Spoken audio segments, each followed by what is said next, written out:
All right, so we'll go ahead and get started.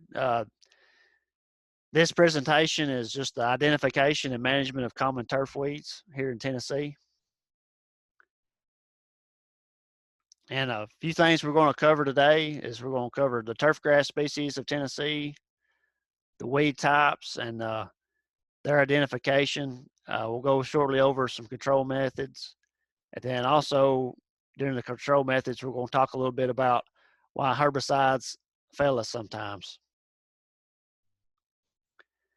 Typically in Tennessee, we're kind of in that intermediate zone, so we can have both cool season and warm season grasses. Mostly around here on the cool season side, you're going to see fescues and bluegrass.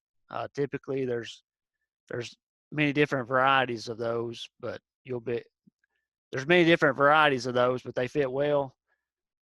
Typically in the residential setting, though, you're going to see the warm season grasses like Bermuda or Zoya.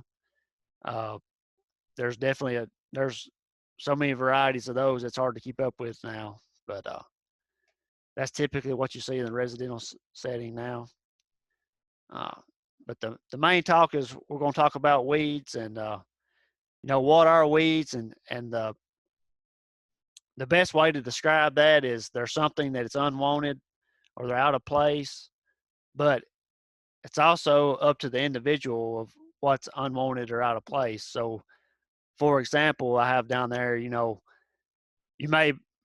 homeowner may be wanting to grow fescue, but to the homeowner next door, he may be wanting to grow Bermuda, and fescue is a weed.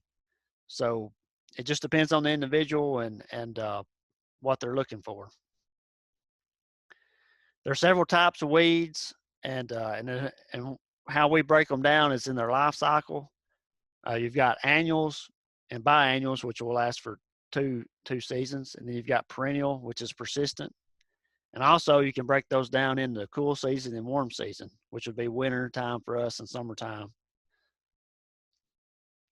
And then we break them down a little further, and of course you got broadleaf weeds, then you have grasses, and then also one that's a little different is the sedge. So since we're coming out of summer, since today's first day of fall, we'll just start with the summer annuals. They germinate in the spring, and then they flower. If something you've probably been noticing here lately, then they're going to start dying off in the early fall. This is something that's not as typical in the turf setting, but they are there. So we'll go into some of these annuals here. This is prostrate spurge, and I'm sure you may have seen this growing in the yard. It's a real low growing weed. It's kind of indicated by its reddish brown stems there. And that's one giveaway is if you look right there in the center, it's got that purple dot. That's a good giveaway, and the leaves are opposite. The next one we'll look at here is a yellow wood sorrel. A lot of people call this clover. Sometimes when we're talking, I've had calls and looked at yards and like I've got clover with a yellow flower, and it does have like a heart-shaped leaf that kind of looks like clover. But this will make a matte, and the dead giveaway is how more heart-shaped those leaves are, and of course the yellow flowers.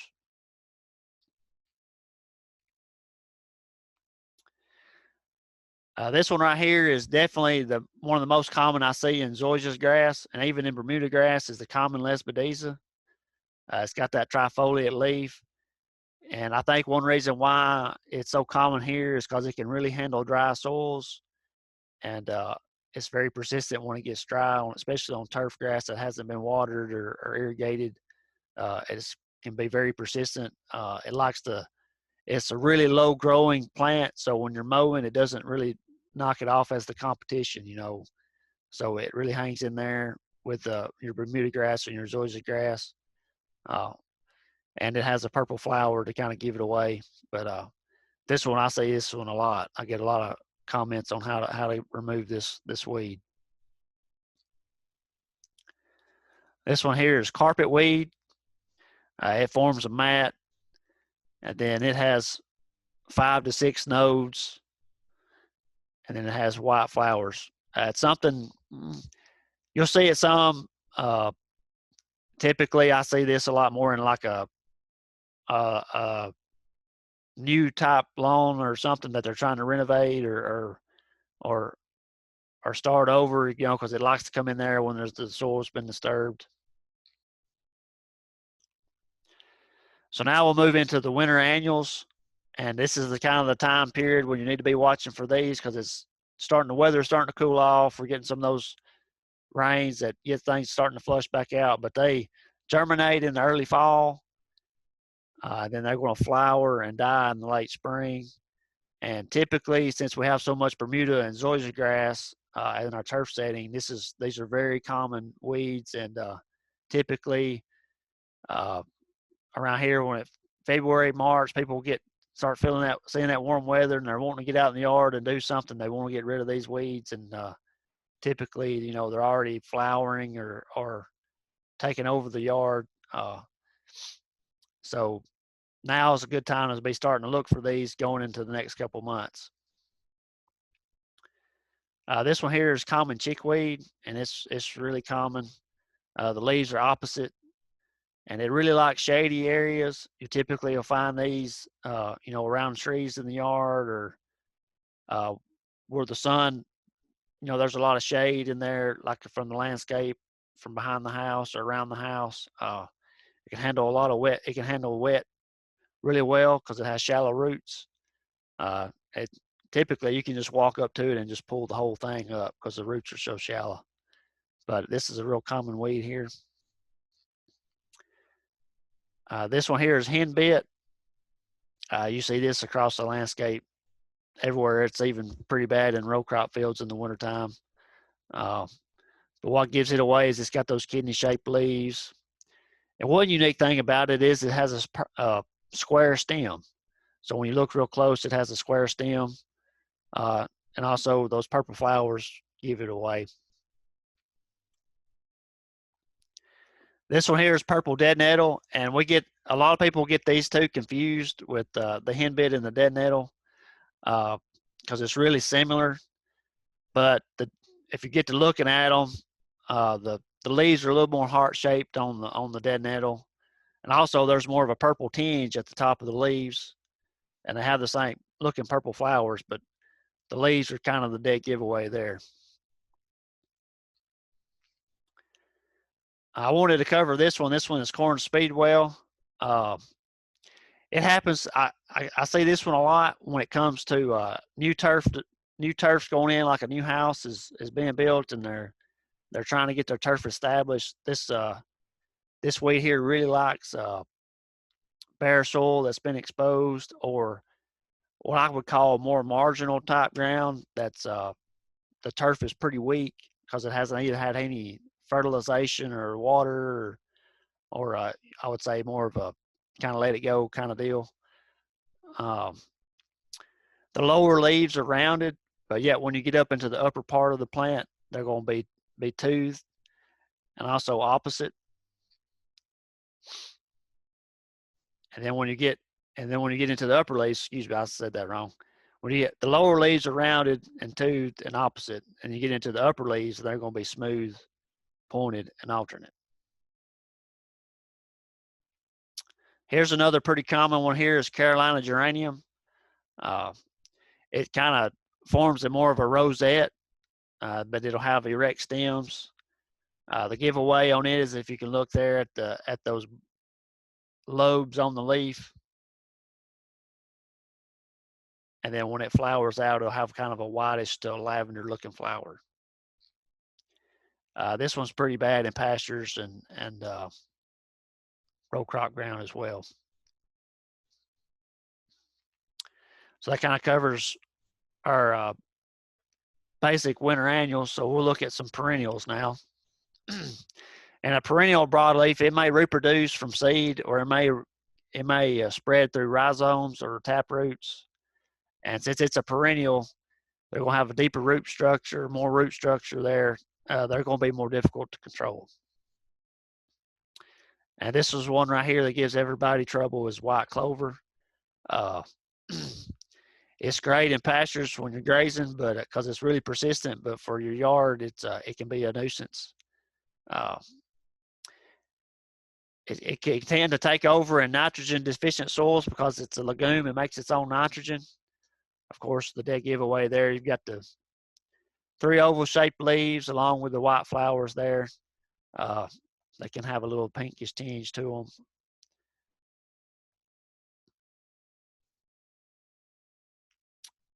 Here's probably the most common one around is the dandelion. It's in rosette form. Of course, you see that it's got that purplish base and it's got those yellow flowers. And like every kid in the southeast has took that seed head after it dries out and blows them off and watches those parachute seeds fly away. But it can be it can be fairly easy to control if you do it at the right time. And that's why when we get into the control methods, we'll kind of look at it and see that typically when we're spraying for these weeds that the fall is typically better. Here's the plantain family here. On the left, the more upright one is buckhorn plantain, and the one on the right that's lower growing with the broader leaves is broadleaf plantain.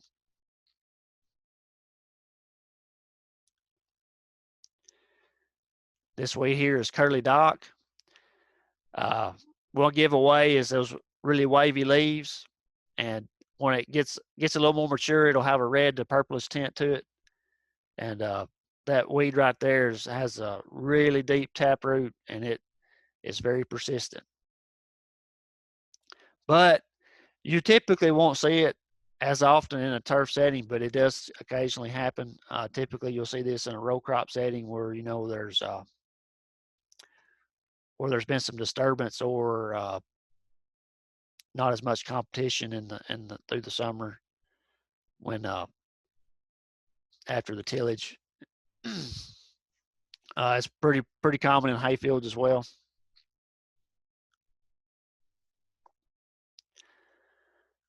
Here's one I struggle with a lot at my house is the ground ivy. It's a real low growing plant. It spreads by nodes. You got that kidney shaped leaf there, and those leaves are opposite. You're going to have a blue to purple flower, and if you pick it and kind of scrunch it up and smell of it, it'll have a mini odor to it. But it's a really difficult one to control. Here's one that's really tough. I see this one in a lot of lawns is Virginia buttonweed. The giveaway there is it makes a really big mat. The leaves are opposite, and you'll see the white flowers. One thing I've noticed with this weed is it typically likes to stay. It'll do really well in areas that are wet, but it is really tough to control. You gotta really put a good dose on it. Now we'll move on to our summer annual grasses. They germinate in the spring. Of course, they seed and they'll die in the early fall. You'll see this a lot in turf grass scenarios because they're really difficult to control because they're limited options. Now this one here is goosegrass, and this is about as good of a picture of goosegrass as you can get. All the leaves are going to originate from that center point, and it's going to have that white center right there. And then, of course, the seed head is going to look like a zipper, and that right there, if you look at that right there, that gives you that good zipper look to it. I would say this is probably the most prolific weed we have in our area, and that'd be crabgrass. If you look close, it'll have hairy leaves and stem, and they're pointed. And it's difficult to control. It grows really fast, and most people don't like it because you have to mow it so much. This here's yellow foxtail, and it bunches up and has real pointed leaves. It's real similar to giant foxtail, but this one here is a little bit smaller as far as on the seed heads.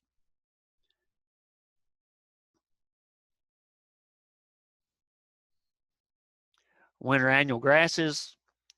Of course, they germinate in the early fall, and then they'll flower and die in the spring. And this is, again, common in turf grasses, especially in our warm season grasses. I'd say the most common one in Bermuda or zoysia grass would be annual bluegrass. It's a small bunch type grass with real smooth leaves. And then in the spring, as people get out and like March and start mowing their yard, you'll see those white seed heads, and it's very, very common. It's common just about anywhere in any type of warm season grass, lawn or field. We'll look at some perennial grasses here, and they produce from either seed or rhizomes. And they're extremely hard to control for selectivity in turf grass. And typically, when you look at perennial grasses, you're going to be picking either one or the other for your lawn. So, like Bermuda grass or orchard grass or tall fescue, they're going to be weeds to each other, depending on what type of turf grass you're looking for. So, and now we'll look at the sedges, and they're in their own field there because they're not a grass, even though they look like one. One way to tell is they're going to have a shiny stem and leaf, and if you look, that stem is going to be triangular. You can roll it in your finger, and you'll feel those edges. And one thing about it is it typically outgrows the turf because it grows up, and then they can reproduce by seed, but also they can spread through underground nutlets. If you look at this picture here, this is yellow nut sedge, and you can see how that seed head is. I get this one a lot. Call them how to get rid of it. It's in my yard. Typically, it'll be in areas where there's some drainage issues because it likes wet soil.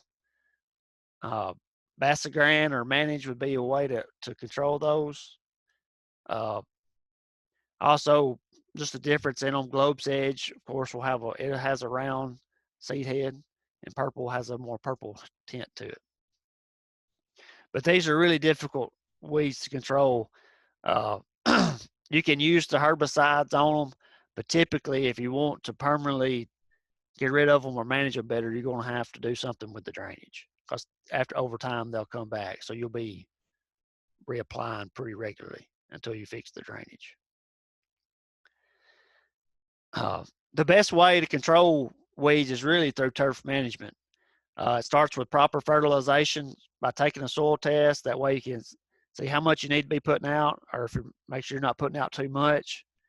Your mowing regimen, let that grass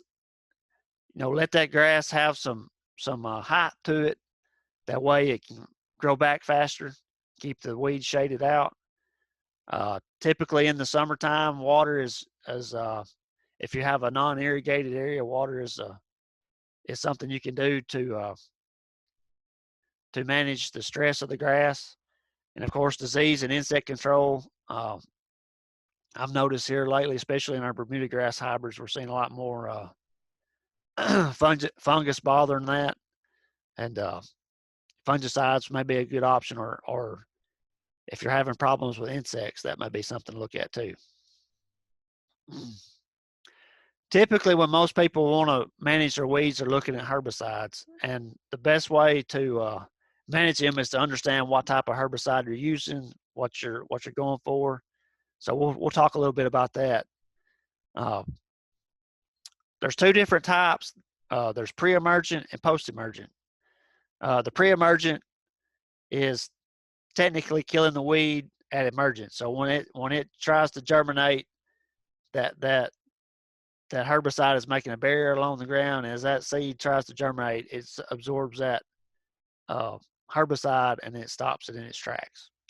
Post-emergence is when you're killing the weed when it's already emerged, and you're putting the herbicide onto the leaf to kill it. Also, herbicides are selective and non-selective. So if you're looking to be selective, you need to, it's only going to be killing certain types of plants. There's some non-selective ones that kill everything. They also work in different ways. Some are contact killers, so they'll kill the tissue it directly contacts. And then there's some systemic herbicides, so it moves through the tissues to kill the whole plant.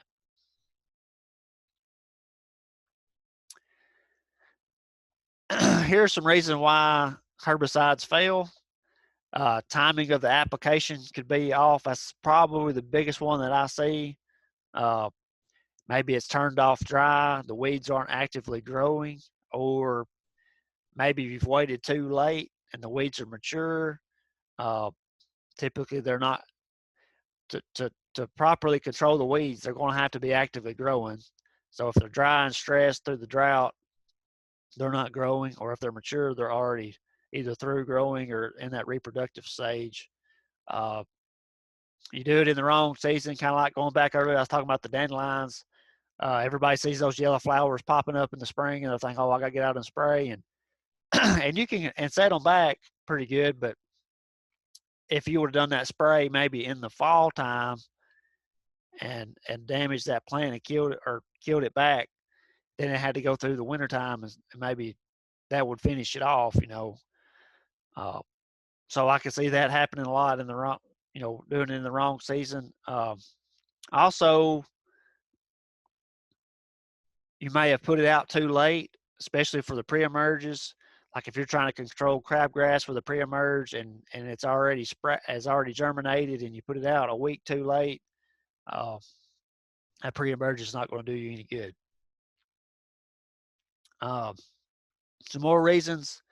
A lot of those tough weeds, especially those perennials, they're going to need a repeat application. So if you didn't do a repeat, that if it was needed, you'd be starting over again. Failed to calibrate their equipment. I see this one. You kind of just put it in there and you mix it up and you head out across the yard with it and hope for the best. Sometimes you're putting out too much or you're not putting out enough at all.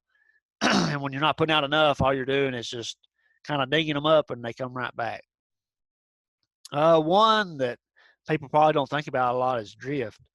If you're got a little wind blowing or applying something like 2,4-D at the wrong time of the day and it drifts off your site there, you're losing that chemical, so it's going to not have much. It's not going to pack as much of a punch.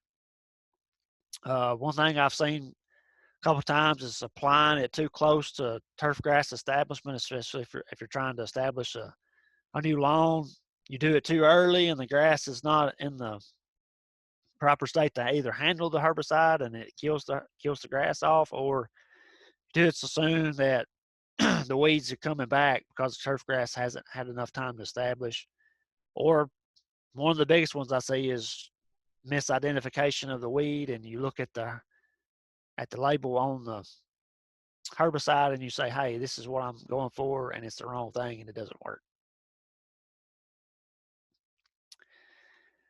There's some other ways to control broadleafs, and mowing is one. When you remove that growing point, it slows it down. Let's say if it's late in the season and you need to control them, but it's getting close to maturity, maybe instead of doing a herbicide, you do the mow. That'll limit the flowering and seed production. Like I said, it's beneficial to if the weeds are starting to mature. The only downside is they do continue to grow. So this is something that you may have to continue to do over and over until the fall of the year or into the growing season.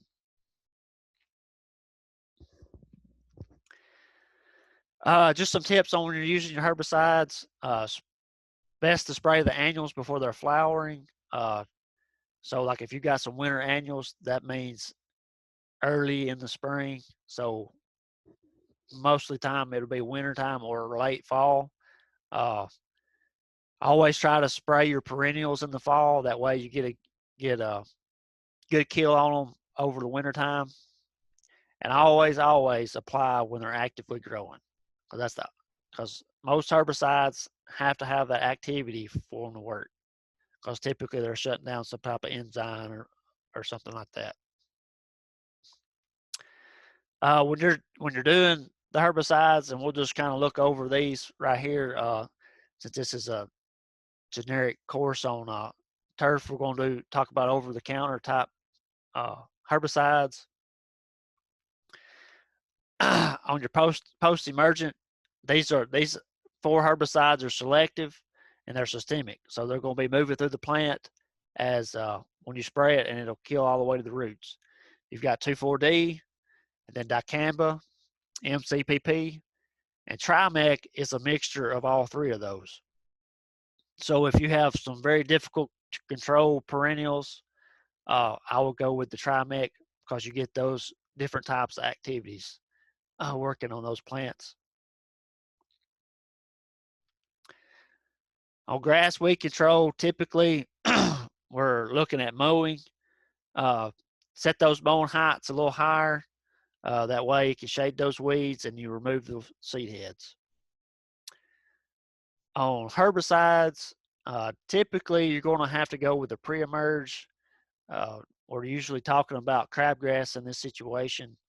You got to have that timing and activation, so you need to have it out early enough, but close to the growing season, so you get to use all of your window there as far as your residual. Typically, those have to be activated by water, so either a rain or some type of irrigation to get those to get those activated. Just a couple here, like a barricade or Scott's crabgrass preventer. You can get most of these at any lawn care type store. On your post-emergence, you're really limited in your options, and the options that you do have really don't work too well. So like one example would be on your crabgrass, quinclorac is one to use. It does okay, but you're going to have some misses there. On some of that tough stuff, spot treatment may be the way to go with like a Roundup or something like that. If you've got fescue in a Bermuda patch or something like that, you may use the Roundup to get rid of it. Here is some resources you might want to use. I really like that Tennessee Turfgrass Weed Organization org site there. It has a list of different pictures of weed IDs. You got a herbicide selection tool on there, and then one here to look at would be this mobile weed manual. You can use it on your phone or you can use it on the computer. I've got that link there, and you may want to write that down. But it's really neat. You can actually select your weed, and then it'll give you a list of herbicides and their effectiveness on those. And I use this a lot on calls and in my own personal use, because it's about foolproof, because it really gives you a lot of options, and then that way you can match it up to whether it's something that's restricted that you got to have a pesticides license for if it's over the counter. And also anywhere on this website or UT website, we have numerous publications to help you out. And anyway, that'll complete it. I'll leave it open for some questions if y'all have any questions.